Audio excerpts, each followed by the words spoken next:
Today, our canopy would have broken during the flood, causing the torrential rains that inundated the earth. After the flood, the climate changed drastically.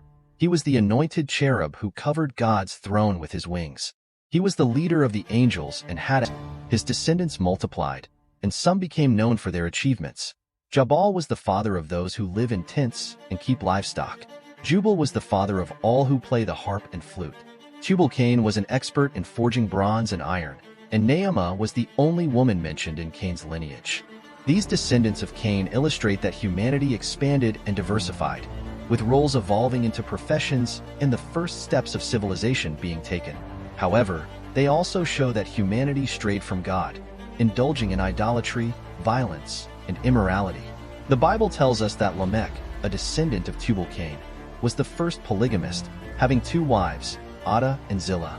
He was also a murderer, killing a man for injuring him and a boy for striking him.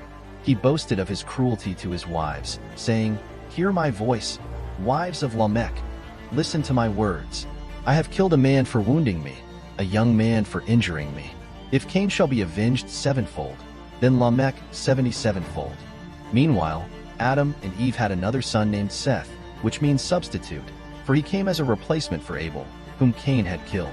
Seth was the father of Enosh, who was the father of Kenan, who was the father of Mahalalel, who was the father of Jared, who was the father of Enoch, who was the father of Methuselah, who was the father of Lamech, who was the father of Noah. This is the lineage of the sons of God who walked with him and worshipped him, in contrast to the lineage of the sons of men who rebelled against and despised God. Among the sons of God, one stood out for his faith and obedience: Enoch. The Bible tells us that Enoch walked with God, and God took him away without seeing death.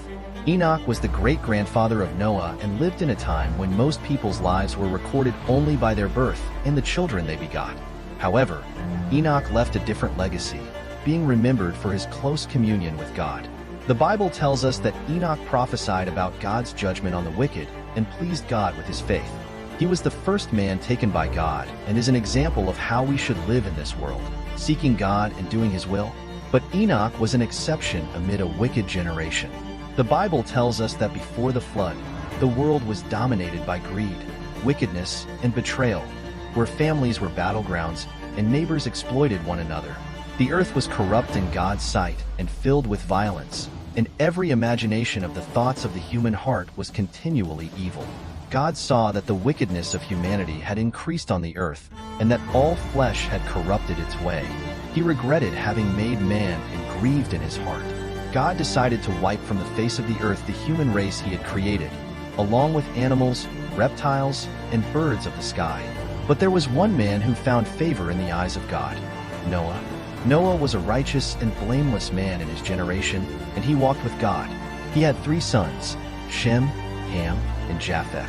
God chose Noah to be the guardian of a new beginning for humanity and gave him a special mission: to build an ark to save his family and the animals from the coming flood. The ark was a special boat designed by God to withstand the tops of the mountains became visible. Genesis 8 verses 1-5.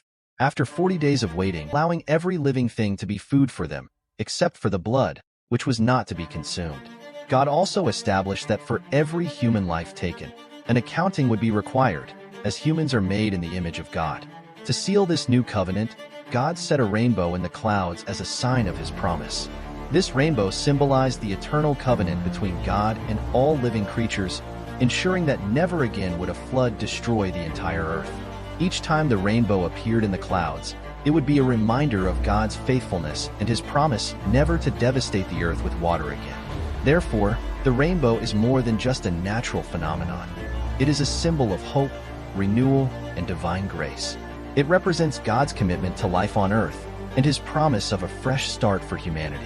Thus, the story of Noah and the flood ends with a new chapter for him and his descendants, who repopulate the earth and gave rise to new nations. We hope this narrative inspires thoughtful reflections and respectful comments.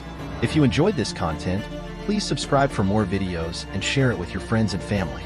Leave a like and your opinion in the comments, as this helps us reach more people and expand our collective understanding. Thank you for being here, and may God bless you.